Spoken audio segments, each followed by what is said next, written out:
to people that were doing the same thing on interest-only loans and all these toxic loans that are out there. And that's not the same case, but at a certain point, if jobs go down, which they will at a certain point, they're going back up right now because COVID took a lot of them away. Now the job reports look fancy because we're just refilling them. But if people start losing jobs, they're living paycheck to paycheck, we're going to start seeing foreclosures, short sales. That's what's going to really put us into a recession. That's what we need to worry about. That's what we need to safeguard against in the future. Because that's going to be the tipping point, not the overspending. It's going to be the housing market. So in Congress, and as YG said, we're going to have to do something proactive to safeguard that.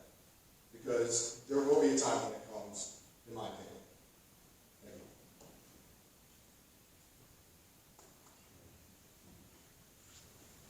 you. YG, you're up. Oh, I'm up. Okay. I think Mary led with the last one, correct? Okay. All right, let's get it. Come on. So this is pretty straightforward. Term limits. Are you for or against? Oh, man, I love this. Oh, man, that is such a good question. And the simple answer is, oh, absolutely. Now, when they did a study, and it showed that 99% of Americans who live in this country are not millionaires. 1% are. But then they did a study of how many millionaires do we have in Congress? 50%. Ain't that something? Now you wonder, how does this happen that these people become so wealthy like Nancy Pelosi, worth, several $100 million off of a salary of $172,000 a year? Or Joe Biden been in office for, how many years? 50? And worth how much money? Not including the Burisma stuff. We don't even talk about that. That's something else. But the fact is, we need term limits because it actually motivates politicians to actually do their job. Now, I think for Congress, for congressional candidates, 6 years at the max. You do 2 years, that's your first stint, second stint, third stint. If you can't get it done in 6 years, then you got to bounce. For Senate, 2 terms, 8 years president, 2 terms, 8 years, that's it. You're not sent to Congress to become wealthy and do insider trading. You're sent to Congress to be a public servant, to bring that money back. Not put it in port, like I said, to your property across seas where you can feed your mistresses. No, we are talking about actually giving it back to the people and being accountable. And if you can't get the job done, then why in the world are you going? We need term limits. It keeps everybody accountable. It keeps everybody honest. And if you can't do the job, it exposes who you are.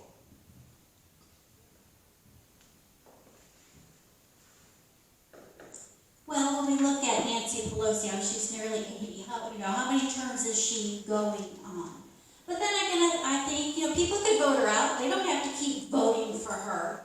But, if that's not going to happen, then I suppose term limits are important, and to keep everything fresh and new and to hold politicians accountable. Do I think it's the most important issue facing our country? No.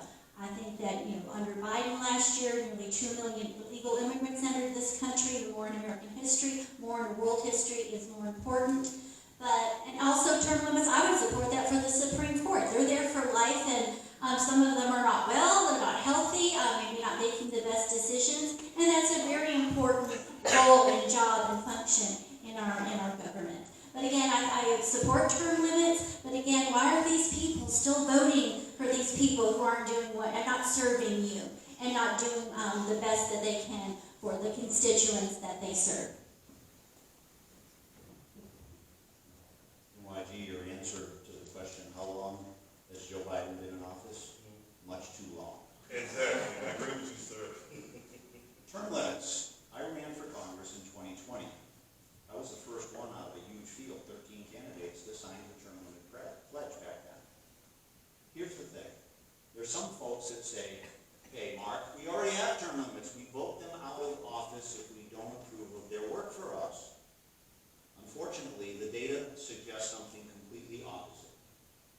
I looked at the data from 1964 all the way to 2018. Every 2 years,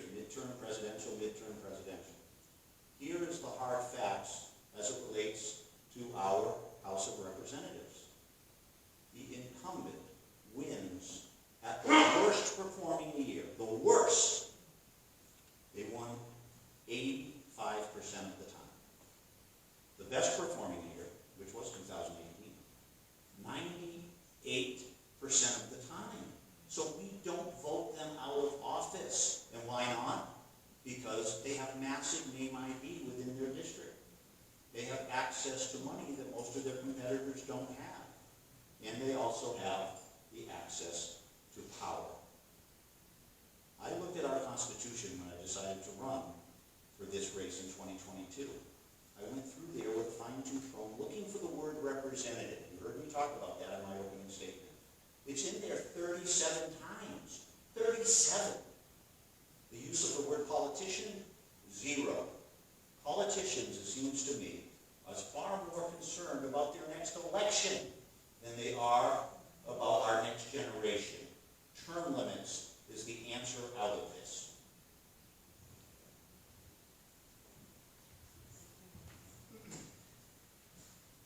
Yeah, thank you, Mark. I also signed the U.S. term limits pledge as well. Before I decided to run it is also a huge motivator for me. I don't think it's a way to motivate people in Congress to do things quicker. I think it's a deterrent to make sure that the people that want to get into Congress for the wrong reasons don't run. What we're doing right now is not easy. It takes a leap of faith. It's not easy. It's time-consuming. It's hard. Who wants to do that if they think they can only get in, be there for 6 years, and not become a millionaire? You have to really love your country to want to do that, right? To step away from your private career, potentially make less money, spend money, and take the beating that you have to take to step out there. So for me, it's a preventative measure. It's going to stop the wrong people from getting in Congress, because you're not going to become a millionaire in 6 years. But you can do a lot of good for your country. So that's why I support term limits. And for all too long, we've seen nothing happen. It's back and forth. It's the establishment on both sides. And it's going to stay that way for a while until we get enough people voted in that think the same. And if we can get enough people voted in that think the same and that can continue to call those out that have been there for too long, then we may see change. We just have to continue to pray and hope that eventually we'll get the right people in, and that term limits will be instilled into our government. Thank you.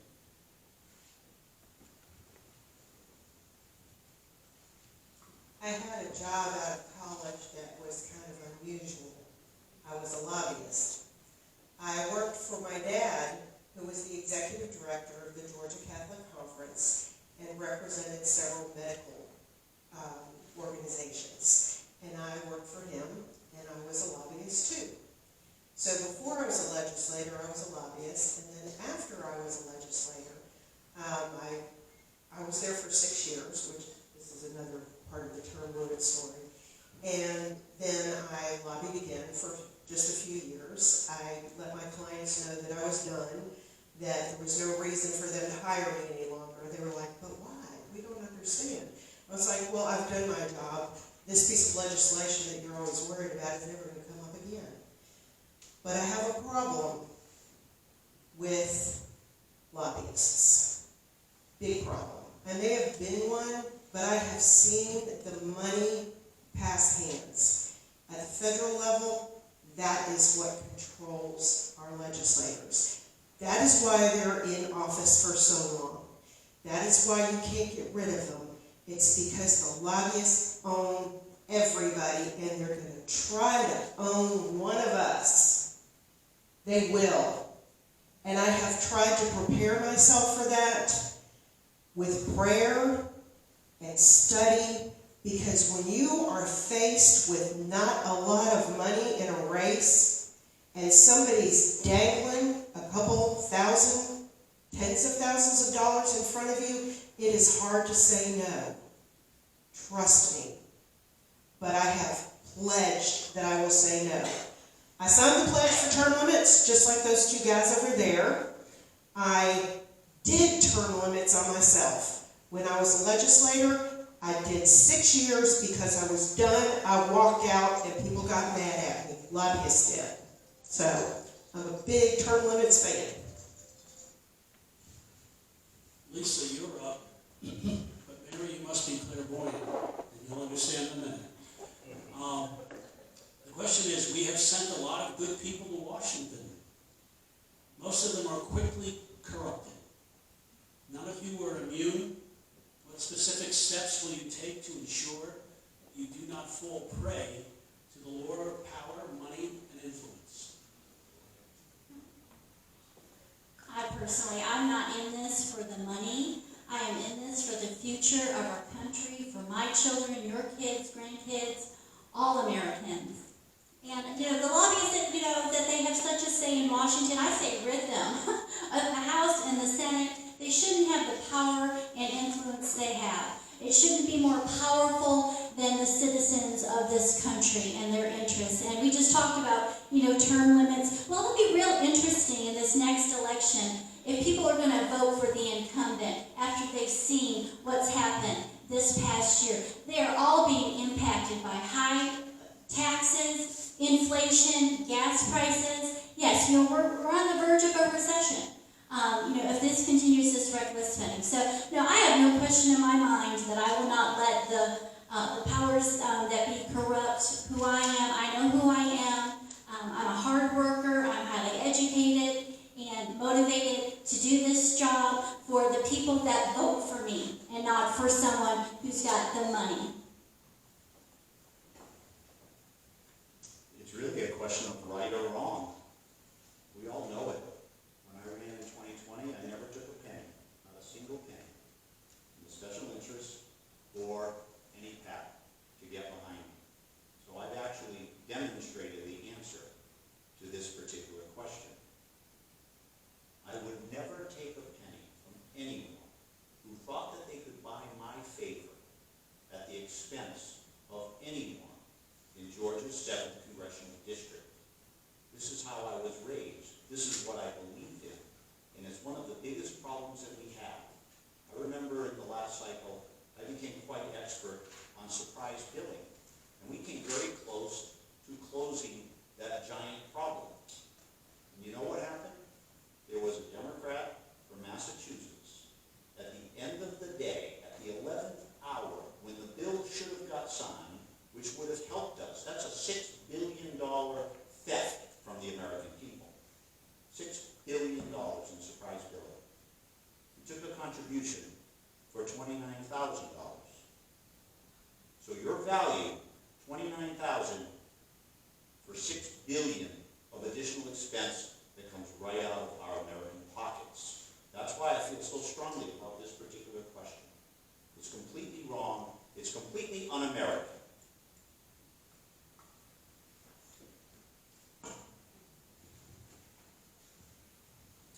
Yeah, so I think everybody, when they start off running for political office, has ideals and their ethics and morals. And it's tough in the world that we live in. We all know, right? The devil is roaming and looking to devour like a lion, any of us, right? We have to stay grounded in our faith, number one. But number two, not having the love of money. Money's not a bad thing. You got money and it can be appropriated for the right reasons. But it's got to be appropriated for the right reasons. If you have a love of money just to be in Congress, just to stay there, and to get rich, then that's a problem. So you really have to look at the person. I've never been somebody that's been a lover of money. You know me. There's too many people here that really know me, but don't have fancy things. Don't care to. It's not in me. It's not in my blood. Can you be swayed? Can you be changed? Potentially. But you have to be firmly grounded in your belief. When you die, will you take the money with you? No. If anybody's ever lost somebody suddenly in their life, whether they had money or they didn't, did their money matter to them? No. So you have to continually remind yourself on a day-to-day basis of what really matters in this world. So you can lose your ideals very quickly in D.C. But if you have the right people there, more likely it's not going to happen. Not everybody in Congress is bad. They're not. There are a lot of bad ones, but not everybody. And I'm not going to sit here and say that everybody's going to be lured into deceit and deception when they get into Congress. So, is there a bulletproof way to say, hey, I'm going to stop it? Am I going to sign some legal contract? No. You just have to have faith in the person. That's it.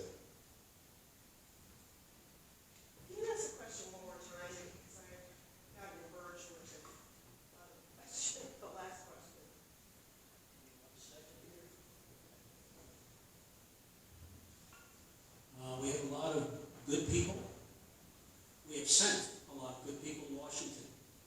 Most of them are quickly corrupted. None of you are immune. What specific steps will you take to ensure that you do not fall prey to the lure of power, money, and influence? So I'm not going to tell you that I am perfect at all. I will tell you that like any other human being, and I have seen as a legislator and a lobbyist before that and a lobbyist after that, the best of people go down. I don't know how it happens. I don't know where the break is. But I believe that they didn't want to be bad. I believe that they didn't actually want to be corrupted. And that's one of the reasons why term limits are so important to me. If you only have a short period of time and that's all you have to get your job done and get out, then you're going to focus more on it. It also breaks the back of the corruptors. They can't give enough money out to folks. They don't want, they're the reasons that term limits don't happen. The big money people, they want term limits not to happen. I have actually term limited myself, as I mentioned before. When I raise money, I do it by doing a budget. I only raise to the budget. I usually raise, well, I'm not in office right now, but when I was in office, I did it in off years. And that's how I raised it, so that I wasn't raising money during elections. Doing it now, my friends and family hate me, but, you know, they're sick and tired. It's like, oh, what do you want now? So, it happens. I know that I am not possibly immune, but I know when it happens, and I also, I didn't take it before.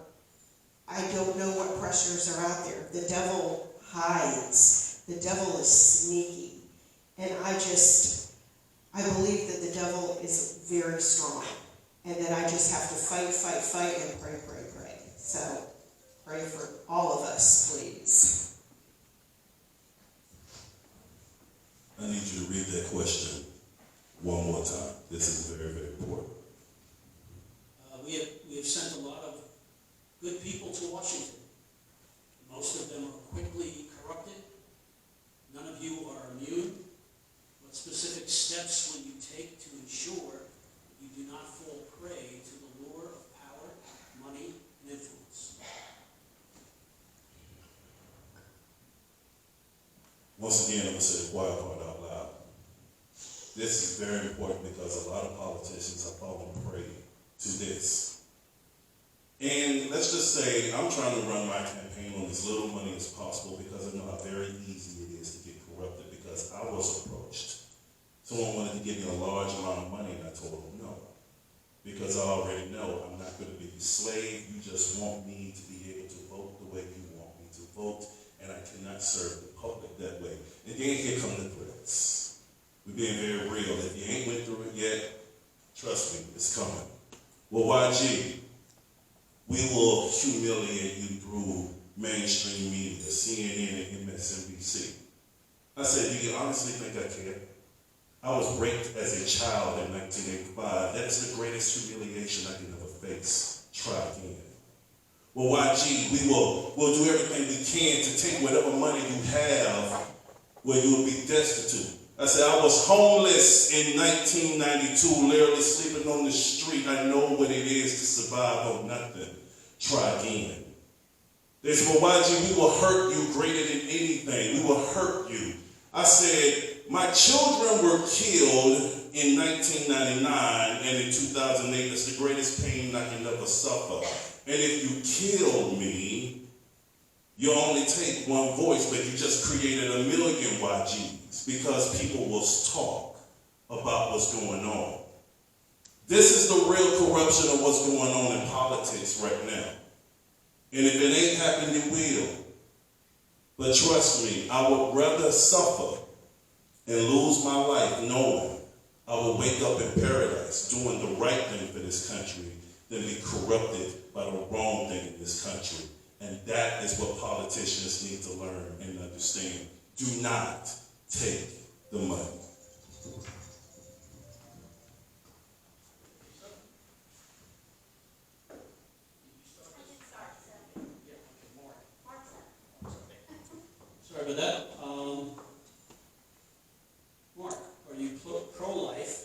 so, how long? If you haven't always been, have you ever voted pro-life? Pro-choice, I'm sorry. Yes, my faith and my heart guide me to being a person who wants to protect the unborn. When you think about it, we've had 60 million unborn children aborted in this country since 1971. Many of them from our African American and Hispanic communities, much more disproportional, by the way. So they're changing the demographic of their own constituency because of this. I'm very, very, very much pro-life.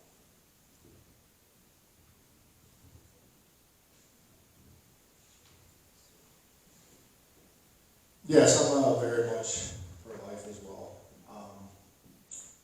Disgusting to see what happened a few weeks ago in Colorado, the governor. I think it's up to 36 weeks now. In California, there's a bill out there, they're trying to propose it up until birth. If people don't know, the baby is actually turned around inside the mother so they can't hear the baby screaming. This right here is a 20-month-old baby. So to tell me that that's not a life is disgusting. And I do not support pro-choice. Unless it's under very extreme circumstances. If the baby's health is in jeopardy, it will die with the mother. Outside of that, life was created at conception, and that's what I believe. And hopefully the state of Georgia stays that way. Hopefully federal law stays out of keeping it into a pro-life or pro-choice situation. So strongly believe in that. I think anybody that has children would also believe in it as well.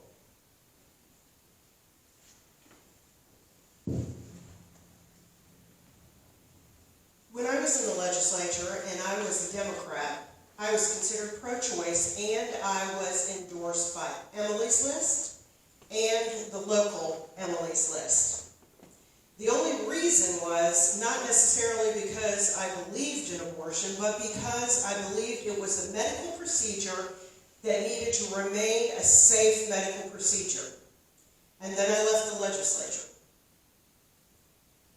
When I was growing up, I often fancied that if I'd been a boy, I would have been a priest. It was kind of a dream of mine. I would have loved to have been a priest if they let girls be priests. And still, I would love to. But for some reason, I couldn't stop thinking about my abortion stance. I kept thinking about it and thinking about it. And I thought I wanted to go to seminary school. But it was the abortion stance that was bothering me. So for a long time, I studied, I thought about it, I read biology books again. I heard people say, it's not a baby in the womb. It's like, well, it's one of the gestational stages of an infant. It's human from the beginning. Human can't have a chicken can't have a duck can't have a cow. It doesn't work that way. It's a baby. It's an infant from the beginning, and I can't kill a human. I don't believe in a human being killed, and it took a long time for me to get there. But it's been a good 10 years or so. I've been out of the legislature for 17 years.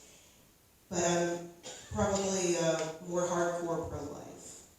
It's no exceptions, except the life of the mother, and only if she wants to, and it can't be considered suicide.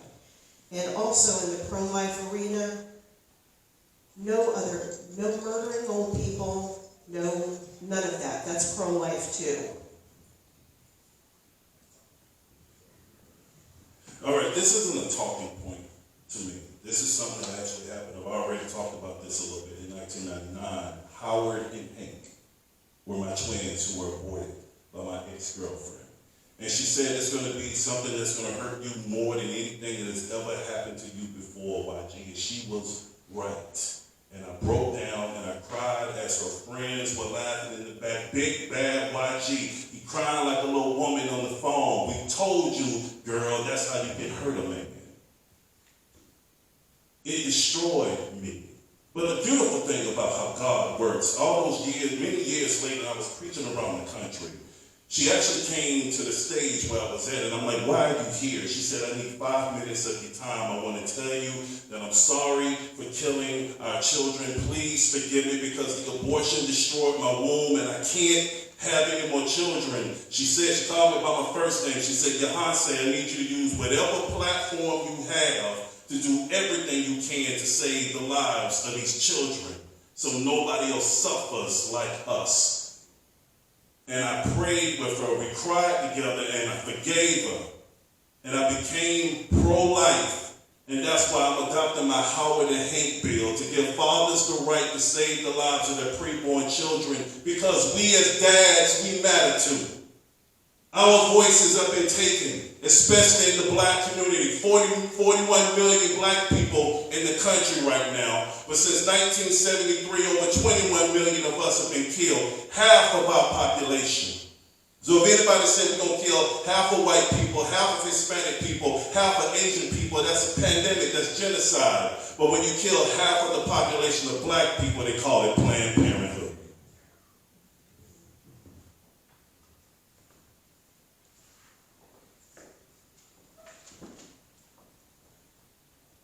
I guess you could say that I'm pro-life and that I support a woman's life and the right to choose. We've talked a lot about freedom tonight. I believe in a woman's freedom, not force. I think there is a very personal choice and not a political choice. If God comes into it, I pray that a woman, that God will help her make the right decision. I just feel there are too many exceptions. Motherhood is a huge responsibility. And I don't think anyone should enter into that lightly. In cases of rape, incest, when the mother's life is at stake, I mean, what a difficult position to be put in.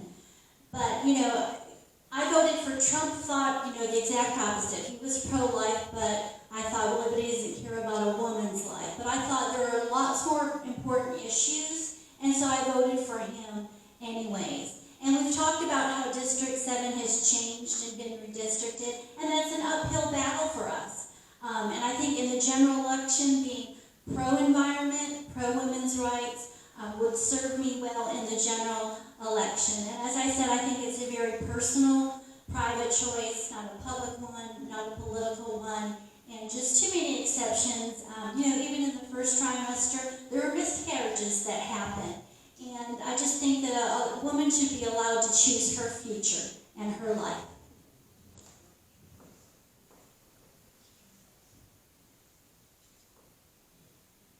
Michael, you're up. Would you be in favor of eliminating the Federal Department of Education?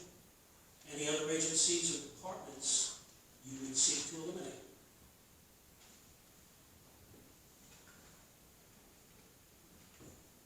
When it comes to education, I would say not eliminate, but there needs to be change, obviously. I do think there needs to be some oversight